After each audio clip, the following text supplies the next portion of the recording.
Ho scritto la mia prima canzone a 8 anni, in realtà non è che l'ho scritta, ce l'avevo in testa.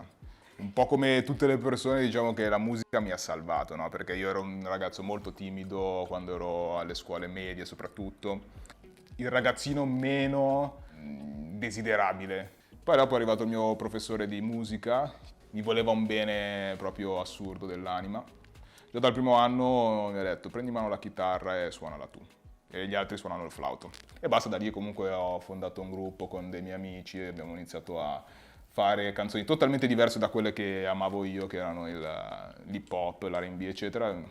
Quindi ho avuto un passato da punker, stalkerizzando su MySpace Rufio, che è uno degli ex Two Fingers. Ho scoperto che avevano lo studio vicino a casa mia, no? Quindi ho preso la mia bicicletta, cioè sgonfia, bucata, non mi ricordo nemmeno più, ho fatto una fatica boia, però sono arrivato sotto lì, ho cominciato a suonare finché non mi hanno aperto e poi da lì basta, è iniziato una collaborazione duratura di anni, eccetera. Per 8 anni mi sono dedicato completamente a tutt'altro per necessità in realtà, perché dovevo vivere, dovevo aiutare i miei genitori soprattutto. E per poi dopo 2 anni fa ho deciso di riseguire la mia passione della vita, perché comunque mi svegliavo con l'angoscia di andare al lavoro, eccetera.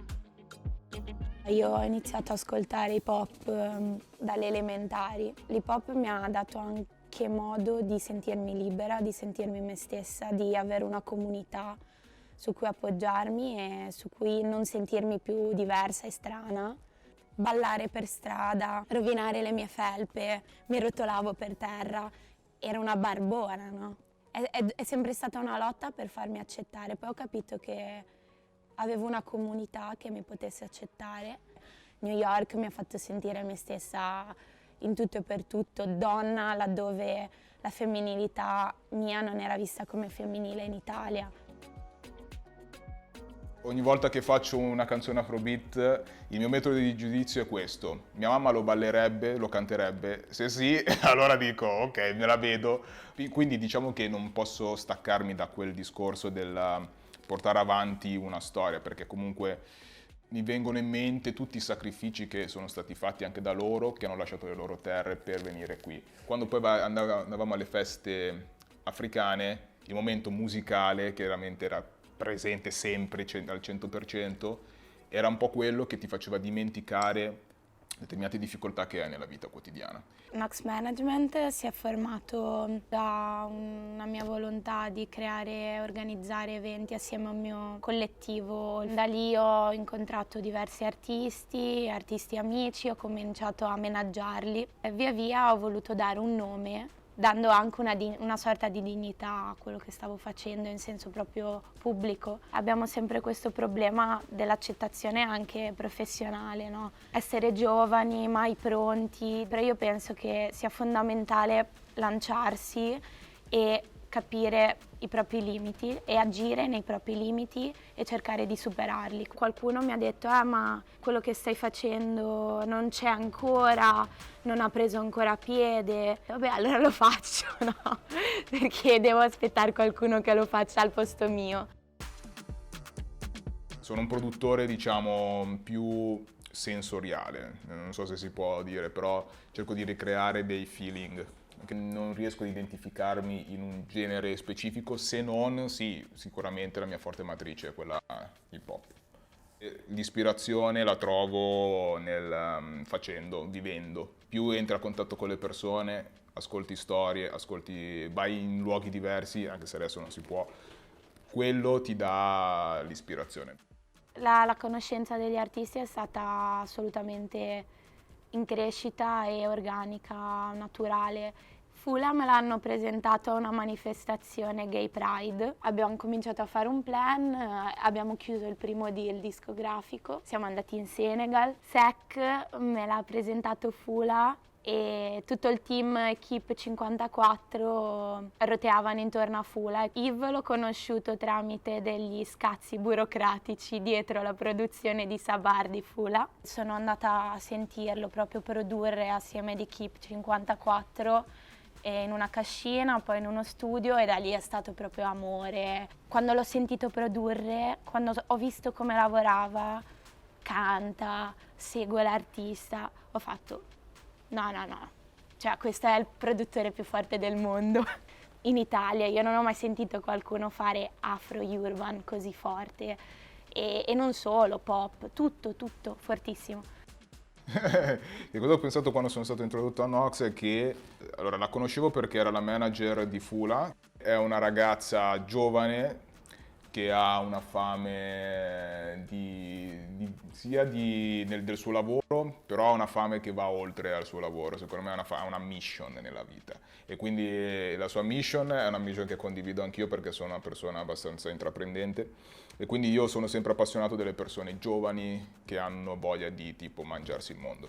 E quindi ho pensato subito che fosse qualcosa che servisse al mondo musicale di adesso. Siamo sicuramente gli unici a fare quello che facciamo, cioè a dare una professionalità dietro a un genere musicale che ancora non è instillato in Italia. L'Italia viene bloccata da pregiudizi storici e tradizionalismi e anche da una sorta di blocco nel vedere quello che accade fuori, farlo proprio in senso buono e metterlo nel mercato. E ci sarà un bisogno essenziale di cambiamento ed ecco qui che spuntiamo noi. Vuoi prendere dei beat? Ho 45 beat, 40 più 5 in realtà. Come faceva?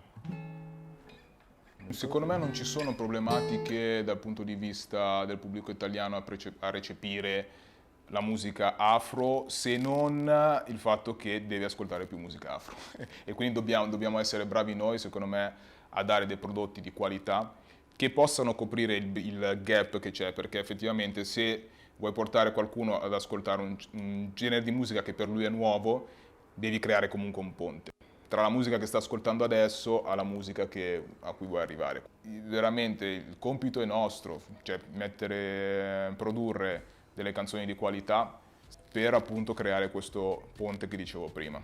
Non dobbiamo aspettare che qualcuno venga alla nostra porta a bussarci, eccetera, perché non succederà mai, ma non succede mai per nessuno. Quindi semplicemente è rimboccarsi le maniche e fare cose più belle possibili, con lo spirito più giusto possibile e sperare che vadano bene. Per quanto mi riguarda, l'inclusione di cui parlo io è l'inclusione di una diversità sonora e di una cultura. La centralità sta nell'artista, sta nel music business e penso che la musica, la trascendenza più democratica che esista, possa soltanto, diciamo, rendere più uniti, ma in senso anche business, cioè che possa in qualche modo creare un'influenza, cioè una cosmopolità, come si dice in italiano, una cosmopolity che trascenda ogni confine. Non credo che bisogna fare per forza qualcosa di sociale legato all'Afrobeat, perché sicuramente, ripeto, come tutte le canzoni, secondo me anche i cantanti che fanno pop dovrebbero parlare ogni tanto di temi impegnati, quindi è lo stesso tipo di discorso che farei per l'Afrobeat. Perché ho visto tanti miei amici fare delle canzoni impegnate, no, tramite l'Afrobeat o comunque la musica afro in generale, però non perché è musica afro, ma perché semplicemente avevano un messaggio da comunicare. La mia onda emotiva è questa. Al mattino dico, mamma mia, oggi faccio delle cose stupende.